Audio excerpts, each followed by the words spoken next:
Well, hello, folks out there in YouTube land. Got a big show lined up for you. Let's get right on into it. All right, sign stealer guy. Sign stealer guy. Time is up. Michigan faces the NCAA. Finally, after 2+ years, we've been waiting on this, and the Committee on Infractions is meeting with Michigan today and tomorrow. And guess who showed up? That's right, sign stealer guy. Pat Forday said, here is yet another plot twist to the Michigan case. It appears Connor Stallions himself is in attendance this morning. Says the hearing is closed to the public, so he couldn't go in there and hear what they had to say. But there is Connor right there at the hearing. Now, you can imagine what the hearing's going to be like with him in there. I want the truth! You can't handle the truth! Oh, yeah. They may not be able to handle the truth. I wonder if he'll ever admit that he was standing on the Central Michigan sidelines. Jim McElwain lost his job. He basically forced to retire, gave up several $1 million, but he doesn't know what he was doing on the sideline. Must have just been somebody else that looked like him. Oh, another coach got fired there too because of it. Anyway, there's a bunch that's going to happen in this. First of all, the way this works, they said there's like a U-shaped table and I guess a stenographer in there in the middle. And they're going to start out and go down every single one of the infraction allegations. I think there's 11 total, 6 of which are level 1. Those are the big dog daddies.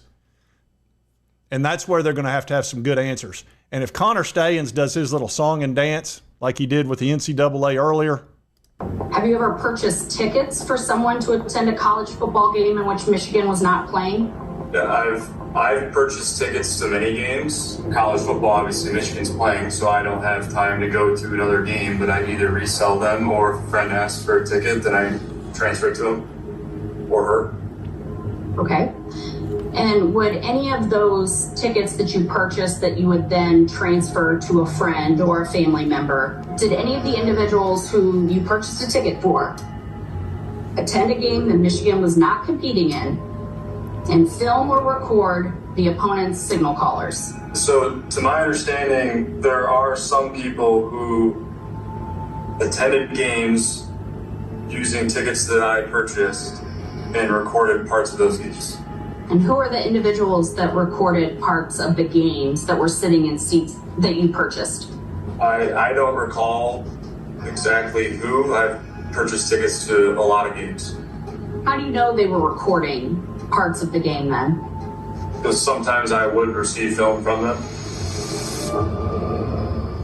You could see he didn't want to answer any of those questions. It was very vague. Now, this is a guy that can remember 3,000 different signals and signs. Pretty much has what he must have, an eidetic memory, like Sheldon on The Big Bang Theory. To 3,000 signs you have memorized, and you can just go to your book and there it is. But you can't remember exactly, I kind of maybe was on the, I don't know if I was on the sidelines. Maybe somebody recorded something. My memory's not so good. I'm getting up there in age. I'll be 30 pretty soon, you know. Just, you know how it is. What a bunch of hogwash. Oh, and one thing I was going to show you, and we'll talk a little bit about South Carolina's involvement in this. This X account, Intrinsic, did this and took some clips of one of my videos talking about South Carolina and the sign stealing. They'd only scored 1 touchdown in 2 ball games prior against Missouri and Florida. And then they came in and scored 9 straight touchdowns against Tennessee directly after Michigan may have very well sent them our signals and signs for our defense and offense, according to a person with direct knowledge. Allegedly. Anyway, they combined, actually, they did a good job on this. I can't show much of it because they put music on the background, it'd be a copyright issue. But I'll show you a little bit of it. But if you want to watch it, it's Intrinsic on X. South Carolina had scored 16 points prior to the 2 games against. Anyway, I can't play it because of the music. But they showed this, and then they showed a bunch of clips. Anyway. If you're a Tennessee fan, the parts where they show the touchdowns where they just kept scoring over and over and they were always in the right offensive play call against our defense. And it also showed the special wristband that they had just for that ball game. Think about that. Hadn't used wristbands the entire year. And then suddenly against our game, they had special little wristbands so they could do this and look and see what play they were supposed to be in. Now, why would you suddenly need that? And then the next year against Tennessee at Neyland, they didn't use them.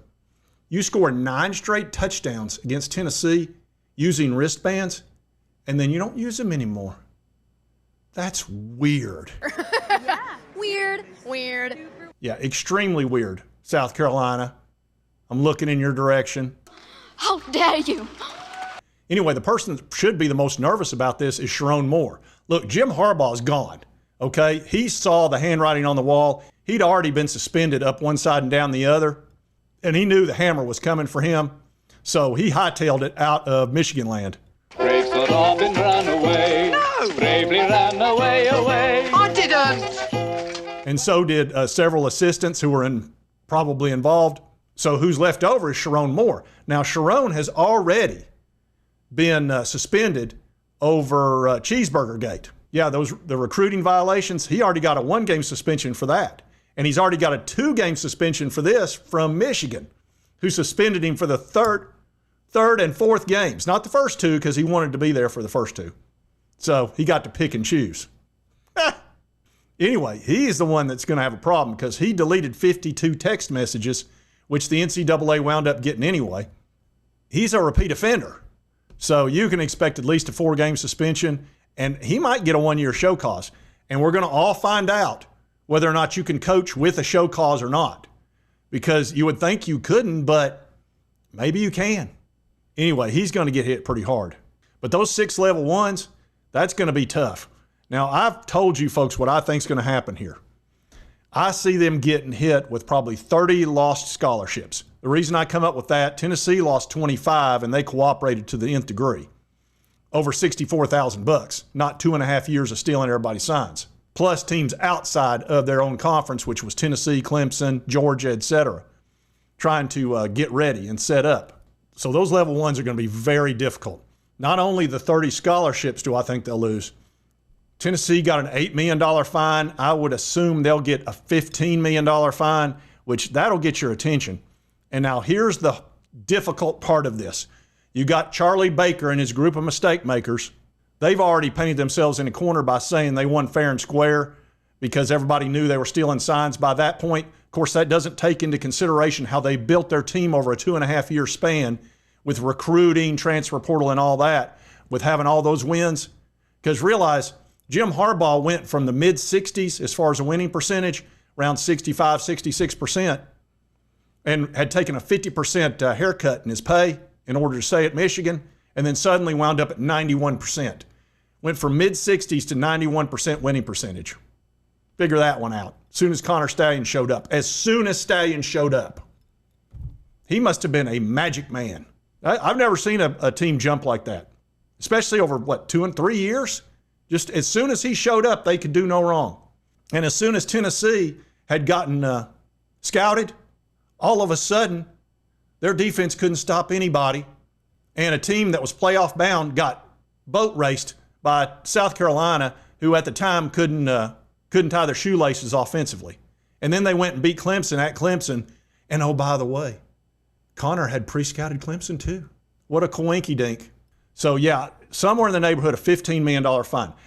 Will they vacate the wins and the natty?